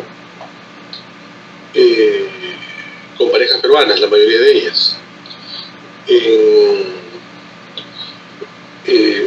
que significa aproximadamente un 3% del nacimiento total en ese grupo de edad, que está alrededor de los 50.000 al año. Sin embargo, hay otras situaciones que no estamos mirando. Por ejemplo, el nivel de uso de métodos modernos en esta población es inferior al de la población peruana, que a su vez es muy bajo. Sin embargo, en la composición de métodos tiene un peso más importante de la esterilización. Lo cierto es que, siendo una población joven, tiene necesidades y demandas que es necesario atender, porque su contribución, además de como población, es múltiple, ¿no? O sea, no solo generan también empleo, sino lo promueven. Y asimismo, como les había puesto el caso de los profesionales de la salud, que de un día para otro 5.000 de ellos se sumaron a la fuerza laboral de profesionales de la salud en los peores momentos de la primera ola, por un decreto de urgencia que generó el gobierno y que facilitó su incorporación a nuestra fuerza laboral, cuando tenemos un déficit, como les decía, que se han ido 13.000, de los cuales solo 3.000 han vuelto en los últimos 30 años, de médicos peruanos. Entonces, asimismo, en el grupo de 10 a 14 también se han registrado unas 20 aproximadamente nacimientos de niñas de 10 a 14 de Venezuela, que son producto, como las niñas en el Perú, igualmente de violencia sexual. Entonces, igualmente necesitan pues la orientación y consejería, y aprovechar el capital humano que pueden traer de beneficio. Por otro lado, es necesario concentrar los esfuerzos ahí donde están más, que es en Lima, ¿no? Hay distritos en Lima, como les decía, que 1 de cada 4, cada 5 habitantes ya tiene origen en ese país, y moviendo comercio, moviendo importantes actividades económicas, ¿no? Algo importante a tener en cuenta es la vinculación que tiene la oferta de servicios en el Perú y su adecuación a la diversidad cultural, y también a las situaciones de violencia que estamos viviendo, ¿no? la atención a la población venezolana en el Perú incluye también a víctimas de violencia cuyo uso de los servicios es menor que el de la población peruana. Es decir, la población peruana en general, de los últimos 20 años, viene siendo un poco más sensible a esta situación y tiende a denunciar más, a diferencia de la población venezolana.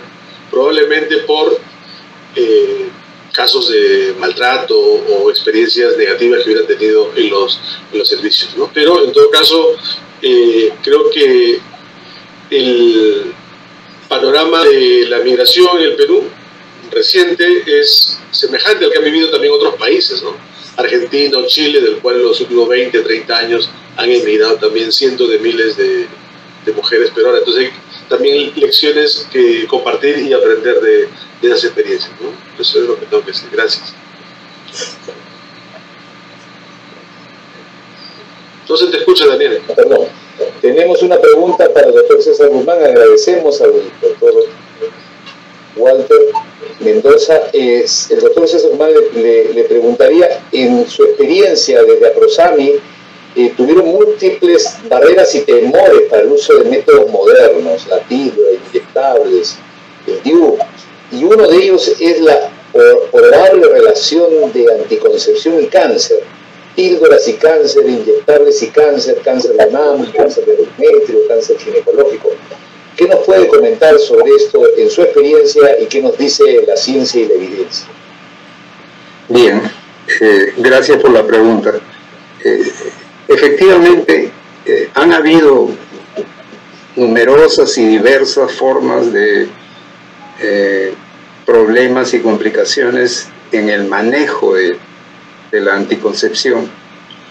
Nosotros usamos en primer lugar la distribución comunitaria de anticoncepción, que era un método que las propias organismos internacionales propiciaban, es decir, que la gente interesada en empezar a planificar recibiera capacitación a través de nosotros mismos, y que a partir de las personas que estén dispuestas a usar métodos anticonceptivos se formaran equipos, grupos, que fue lo que aplicamos aquí en Lima. Fuimos la primera organización que empezó a usar esa metodología, y eso permitía que las personas tuvieran un poco más de confianza, porque veían que era la propia gente de la comunidad que recibía capacitación y empezaba a ofrecer los métodos anticonceptivos. Esa forma de comunicarse hizo que las barreras fueran paulatina y progresivamente disminuyendo. Las preguntas que habían específicamente a nivel de consultorios, nosotros teníamos un consultorio en donde había médicos que eran los que ofrecían los servicios de anticoncepción, se iban resolviendo de manera individual. Obviamente la capacitación de los profesionales que trabajábamos en la institución hacía que esta información fuera obviamente bien evaluada y de una manera clara y contundente. Por supuesto, en los casos en donde hubieran dudas o una posible información no muy clara, eso se trataba de evitar o se separaba.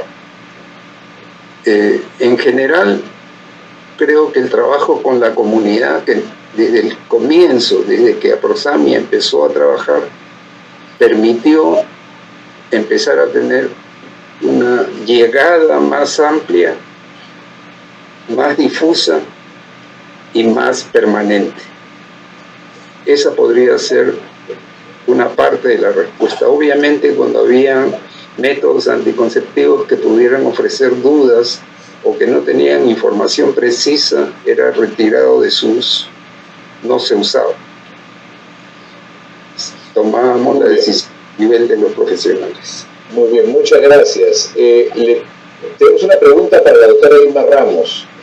que nos ha hablado de la advocacy, del rol de los políticos. Sin embargo, siempre ha habido temores, presión de grupos conservadores, miedos a que los métodos produzcan diversos efectos. No sé si la doctora Irma nos puede hablar un poco del rol de los medios en estos años para el acceso a métodos modernos de la planificación familiar. Tanto pueden ser los medios escritos, radio, televisión. ¿Cómo ha visto el rol de los medios y qué intervenciones han ido para poder ayudar a aclarar todo ello?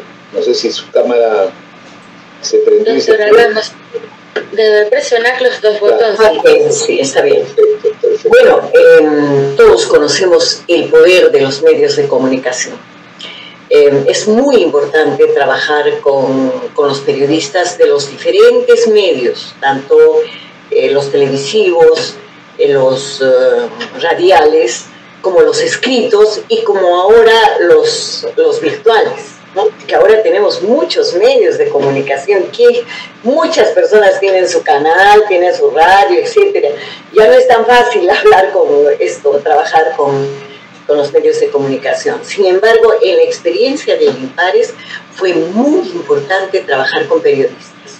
Creo que el haber preparado, recordará Daniel y muchas de las personas que iniciaron con INPARES, estábamos preparados, los que éramos trabajadores del INPARES, para ir a las radios, ¿no es cierto? Y tener conversaciones muy fuertes con personas de la oposición que generalmente pertenecían a la Iglesia Católica, al Opus Dei, etc. Y por supuesto que su discusión no siempre era técnica, ¿no? Creo que tuvimos realmente un trabajo muy intenso con los medios de comunicación, una visión para ello, y INPARES tenía todo un equipo liderado por María Elvira León, Carla Queirolo, recordarás, Daniel, era todo un grupo que trabajaba lo que era comunicación. También hacíamos capacitación, porque a veces las personas se oponen, tienen barreras por falta de conocimiento. Entonces siempre estábamos pendientes qué estaba saliendo en la comunidad en relación a las barreras y cómo podíamos nosotros explicar estos problemas. Ahora todos sabemos también que los métodos anticonceptivos han ido cambiando, especialmente los de carga hormonal, han ido disminuyendo considerablemente la carga hormonal y efectos colaterales que tenían en el inicio, por ejemplo las píldoras anticonceptivas o los inyectables, ya no los tienen ahora, debido precisamente a que se ha bajado muchísimo la carga hormonal con la que trabaja. El tema de trabajar con medios de comunicación creo que es muy importante en el advocacy, porque los medios de comunicación son muy influyentes en las decisiones que toman los políticos, pero también el trabajo con los mismos políticos, el educarlos a ellos, el capacitarlos, porque muchos de ellos, yo estoy segura que muchos de los que se oponen, por ejemplo, a la educación sexual integral, no recibieron educación sexual integral, no saben lo que es eso, no han sido educados, no conocen bien, porque si un padre de familia supiera que con la educación sexual integral su niña o su niño previene enfermedades de transmisión sexual, como el SIDA, la hepatitis B, etc., que previene el cortar su proyecto de vida, que previene violencia, etc., no habría una sola persona, un solo padre de familia que estaría opuesto. Entonces los medios de comunicación pueden ser aliados, son aliados de hecho, pero cuando tienen el conocimiento también bastante claro. Porque, bueno, a veces las barreras pueden dar lugar a noticias que hacen vender mayor tiraje de periódicos, o que no, y eso puede ser un peligro. Por eso es mejor tenerlos de aliados y bien informados y trabajar con ellos. Creo que ha sido una buena metodología del doctor Miguel Ramos, su equipo, y del doctor Daniel Aspilicueta y de su equipo de comunicaciones también durante todos estos años. Y lo es ahora también. Los estamos capacitando en educación sexual integral y en otros aspectos que estamos trabajando en la institución. Correcto. Bien, agradecemos a todos los expositores, ya el tiempo está llegando a su límite. Agradecemos a los organizadores, la Sociedad Peruana de Obstetricia y Ginecología, la Sociedad Peruana de Contracepción.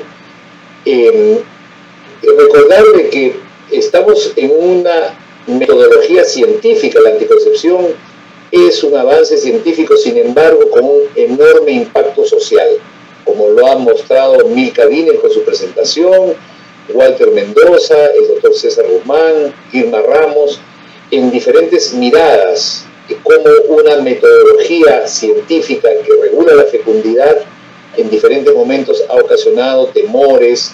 Hay una vigilancia epidemiológica, políticas públicas de todo tipo, y siguen habiendo y seguirán habiendo miedos y temores referente a la fecundidad y rol de la mujer en nuestras sociedades. Están evolucionando y, como bien lo ha mostrado el doctor Walter Mendoza, no somos un país homogéneo, somos un país heterogéneo. Por lo tanto, no hay una sola mirada, sino hay diferentes miradas frente a diversas realidades. Bien, le pido al doctor Miguel Gutiérrez, al doctor Ciudad y a los panelistas que prendan sus cámaras. Nos vamos despidiendo con un brindis, porque estamos celebrando el Día Mundial de la Anticoncepción. Así que les pido, yo hay una copa de mentirita para hacer el brindis correspondiente. Y saludarles a todos y todas que han tenido la amabilidad de acompañarnos en esta sesión conjunta. Esperamos que la exposición de los ilustres profesionales que nos han acompañado esta noche hayan ilustrado y mostrado que más allá de lo técnico, de lo metodológico, hay personas, hay vidas, hay familias, hay sociedad, hay desarrollo, y de eso se trata, de cómo esto es una herramienta, un medio para poder darle derechos a la población, oportunidades que junto con otras políticas deben traer bienestar y desarrollo. Bien, un brindis por nuestras pacientes, nuestras usuarias, nuestros ponentes, algunos abstemios, y que sigan habiendo sesiones conjuntas en beneficio de nuestras profesiones y nuestra sociedad. Muchísimas gracias. Gracias a ustedes. Les pido a todos. Gracias. Ahí está el doctor Ciudad, por favor, su palabra final. No. Bien, entonces cerramos la sesión con el brindis correspondiente al doctor Ciudad y a todos ustedes. Gracias, buenas noches. Gracias a todos, muchísimas gracias. Muy buenas noches. Salud. Chao, chao. Salud. Chao. Gracias. Gracias. Nos despedimos. Hasta la próxima. Gracias.